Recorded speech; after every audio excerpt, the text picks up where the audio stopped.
হয়নি। রায়ের সাথে এই জীবনে আবার হয়তো দেখা হয়ে যেতে পারে। আমি মনে মনে নিজেকে প্রিপেয়ার করে নিয়েছিলাম, সারা জীবন আমার রায়ের সাথে আর দেখা হবে না। সেই ভেবে আপনি ফোনটাও ধরছিলেন না। Very good. হতচ্ছাড়া। আরে তখনই আমার সামনে এসে একটা ট্যাক্সি দাঁড়ায়। হ্যাঁ, আমি ভাবছি আমি ট্যাক্সিতে উঠে পড়বো, কিন্তু ট্যাক্সির ভিতরে তখন কে? রাই। হ্যাঁ, রাস্তার মধ্যে দাঁড়িয়ে আমার নিজের উপরে রাগ হচ্ছিল। আমি হচ্ছে যে এরকম একটা পরিস্থিতিতে আমি সব ভাবতে পারি, রাই কোথা থেকে আসবে? শর্মিরে, আজ যদি এই ঘটনাটা না ঘটতো, আমি যদি সত্যি সত্যি চলে যেতাম, তাহলে দুটো জীবন নষ্ট হয়ে যেত। এটা ক্রেডিট কিন্তু স্রোতের। ও দিদিকে হিচড়ে টেনে বের করে নিয়ে গেল। ওর জোশ দেখে তো আমি একদম ফিদা হয়ে গেছি। সত্যি মেয়েটা কিন্তু এক্সেপশনাল। এরকম প্রাণবন্ত মেয়ে খুব কম দেখা যায়। এই কুর্তিদা এক্সেপশনাল কিন্তু আমিও। হ্যাঁ, তোর আগের বারে রাগ করে চলে যাওয়া আমি রাইকে দিয়ে আটকেছিলাম। সেটা না হলে তোর কাহিনী এতদূর এগোতো না। কারণ হলো যে এই সময় মানে এই যে বিয়ে হব হব কন্ডিশনের লোকজনদের তো ফোনে কথাটা খুব বেড়ে যায়। আর এই কথা বলাগুলো তো খুব ওই এ টাইপের সিনেমার মতো হয় না। দেখা গেল আমি শুনলে হয়তো আড়ি পাতলে আমার কানটাই লজ্জায় লাল হয়ে গেল। বুঝেছি, তোমার নিজের অভিজ্ঞতা থেকে তুমি বলছো এসব না? দাদাভাই কিন্তু সে সময় সাংঘাতিক রোমান্টিক ছিল। আর কি সুন্দর দেবব্রত বিশ্বাসের মতো দরাজ গলায় গান গাইতে বলো তো, আরিনা পাতলো দিব্যি গানে আসতো। সত্যি সেসব এখন আমার আগের জন্মের কথা বলে মনে হয়। আর আমার তো ভরসা আর বিশ্বাস ছাড়া আর কোনো সম্বল নেই। তাই আমি ভরসা রাখি যে ও একদিন ঠিক স্বাভাবিক হয়ে যাবে, অ্যাক্সিডেন্টটাকে নিজের জীবনের একটা ঘটনা বলে মেনে নেবে। আর এই সবার প্রতি রাগ, তিক্ততা, আক্রোশ সব চলে যাবে, আর ও আবার আগের মতো বাঁচবে। আমিও সেই দিনটারই অপেক্ষা করি বৌমনি। আচ্ছা শোনো না, ওসব কথা ছাড়ো, একটু বিয়ের কথা বলো তো। বিয়ের কথা আমি আবার কি বলবো? তবে আমার কি মনে হয় জানো তো বৌমনি, এখনই বিয়েটা করা বোধহয় উচিত হবে না। এই রে, সাতকাণ্ড রামায়ণের পর বলছে সীতারামকে বিয়ে করবে না কেন? না না, বিয়ে করবো না বলছি না। আজ আপনি অফিসে আসেননি, আগাম ছুটির কোনো দরখাস্ত দেননি। অনির্বাণ, মিস মুখার্জি, আপনি কিছু বলার আগে আমি কয়েকটা কথা বলি। যে কদিন আপনি সার্ভিস করছেন সে কদিনের আপনার একটা পেড লিভ ছিল, যেটা আপনি অলরেডি নিয়েছেন। তাই আজকের ছুটিটা কিন্তু আপনার উইদাউট পে। কালকে অফিসে আসার সময় একটা দরখাস্ত লিখে আনবেন। আজকে আপনি কেন আসেননি সেই কারণটা ডিটেলে লিখে আনবেন। ওকে। আর কিছু বলার আছে স্যার?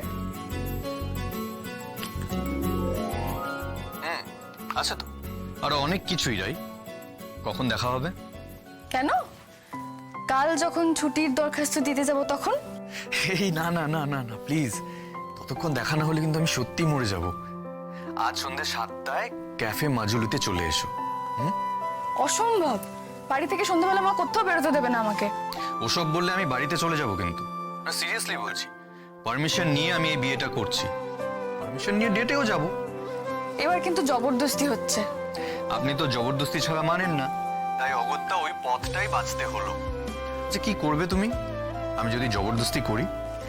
যা খুশি করে নাও, আমি কিচ্ছু করতে পারবো না, বেরোতে পারবো না আজকে। মোটেই না। হ্যালো, এই অনির্বাণ, ও যাবে না। না, তুমি যেখানে বলছো সেখানেই যাবে, আমি দায়িত্ব নিয়ে ওকে পাঠাবো। বৌমনি, থ্যাংক ইউ বৌদি, থ্যাংক ইউ সো মাচ। ভাগ্যিস আপনি ছিলেন।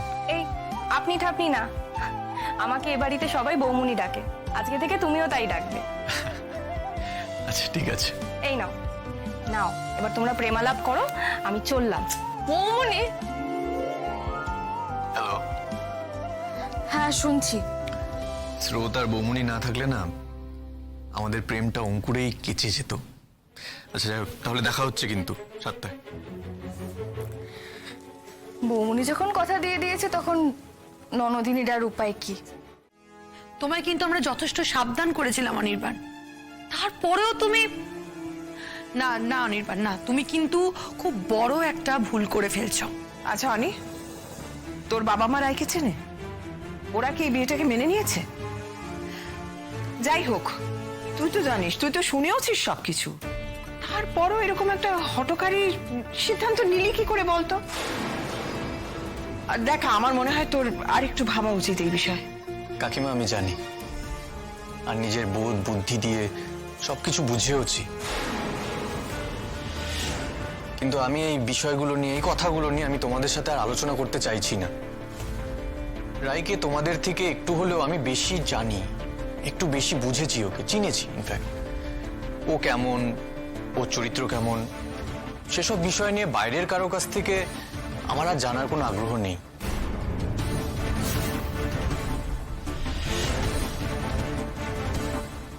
দেখো, আমি ওকে বিশ্বাস করি আর ও আমাকে বিশ্বাস করে।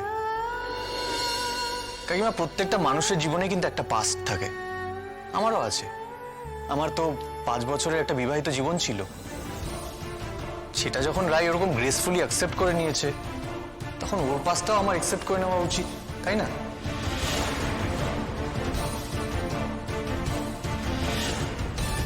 প্লিজ অনির্বাণ, তুমি নিজের সঙ্গে রায়কে তুলনা করো না।